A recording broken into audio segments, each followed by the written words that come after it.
Let's check in with Joseph Lindsley in Ukraine. There's three stories, some activity happening within the Russian Federation. Ukrainian drones attacking multiple sites from St. Petersburg to Russia to other places deep. The story of the Free Russia Legion breaking over the border back into Russia from Ukrainian region of Kharkiv, and a report of another Russian plane falling out of the sky, possibly even two. Joe. Little fucking Joe Lindsley. Joe Lindsley is quickly becoming an American treasure in broadcasting. Welcome to Ukraine Bank. Is this the first good news we've received from Ukraine in a while? Overnight, a wave of Ukraine drones and missiles attacked Russian regions, and there's a report that Russians opposed to the Kremlin, two Ukrainian-based armed groups launched an incursion across Russia's western border. Let's go to Joseph Lindsley in Kyiv today for more. Joseph, what's the latest? What are you hearing? Bob, hello. And actually, I'm in Lviv today here in the West. The latest, indeed, there's three stories of some activity happening within the Russian Federation. Reports of Ukrainian drones attacking multiple sites from St. Petersburg to Russia to other places deep within Russia, including oil refineries. The story of the Free Russia Legion breaking over the border back into Russia from Ukrainian region of Kharkiv into the Russian region of Belgorod, and a report of another Russian plane falling out of the sky, possibly even two.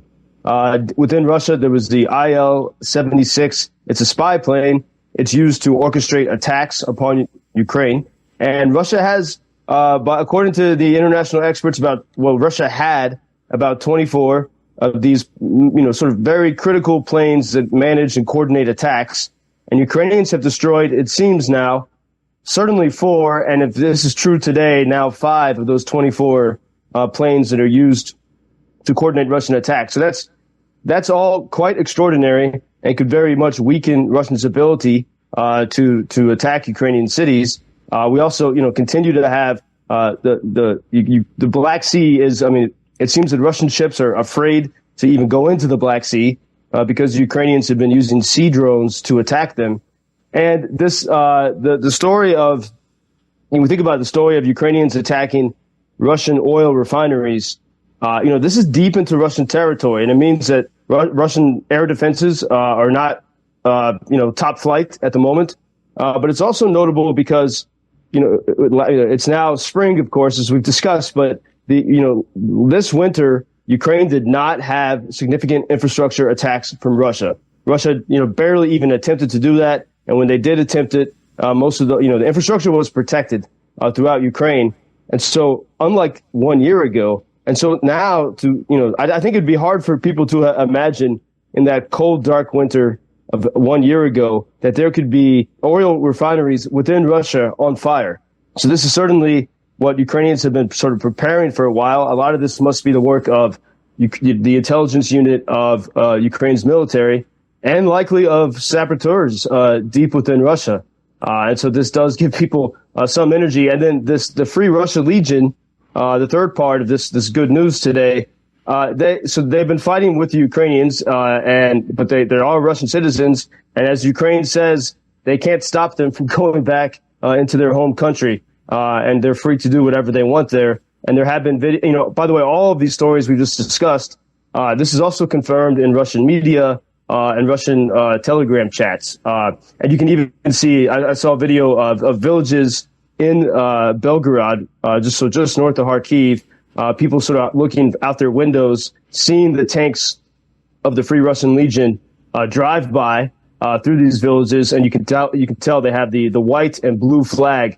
What they say is they've removed the red from the Russian flag. They're removing the blood and trying, they say, to begin to work on the liberation of Russia from Russians. As you know, Joe, we get a lot of listener feedback on our talks here every morning. Let me read a few emails and texts and get your reaction. Let's see here. I enjoyed hearing about the struggles initially, but have grown tired of the finger pointing and blaming from Joseph. Hi, Bob. I donated $100 yesterday for the anti-drone backpacks for Ukraine, Slava Ukraini.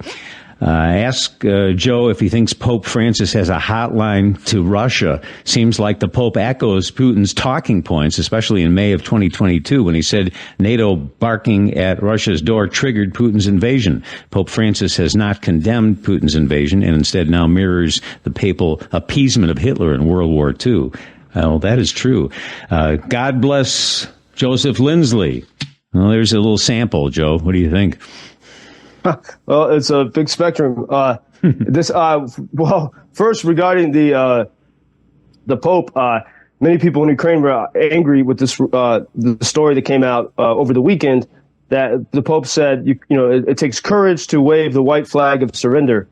When you look more closely at it, it was an interview with Italian media, and the interviewer introduced that idea in the question, and so the Pope was sort of backed into that corner. Yeah, everyone here said, is angry at him. He should have had the media wisdom not to get trapped into that. But I don't think he was necessarily calling, for the surrender, but was just speaking without care. And this is the difficult thing. When information matters so much, when influential voices can influence many people around the world, you have to speak with care.